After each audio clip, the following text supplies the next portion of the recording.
Sa mga pupunta sa PayPal visit activities, narito po ang ilang paalala. Magdala ng pagkain upang maiwasan ang pagkahilo, dala ng gutom. Siguraduhin di madaling mapanis ang pagkain at ilagay sa malinaw na supot. Magsuot ng komportableng damit. Iwasan magsuot ng mga alahas at magdala ng mamahaling gadgets.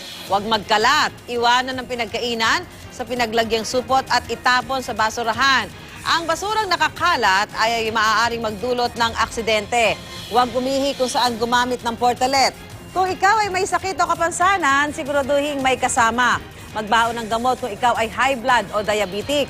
Kung ikaw ay buntis at kabuwanan na o tumitigas-tigas na ang tiyan, maiging huwag nang pumunta. Kung magdadala ng bata, siguraduhin may kasamang matanda. Maglagay ng impormasyon sa bulsa ng bata kung saan maaari makipag-ugnayan kung sakaling mawala ito. Alamin kung saan ang lugar ng mga medical stations. Iwasang magdala ng bag o backpack para sa inyong kaligtasan. Magdala ng ID sa bulsa o papel na may impormasyon, pangalan at telephone number na matatawagan kung sakaling may emergency. At huwag nang magdala ng payong. Sa halip, magdala na lang ng kapote.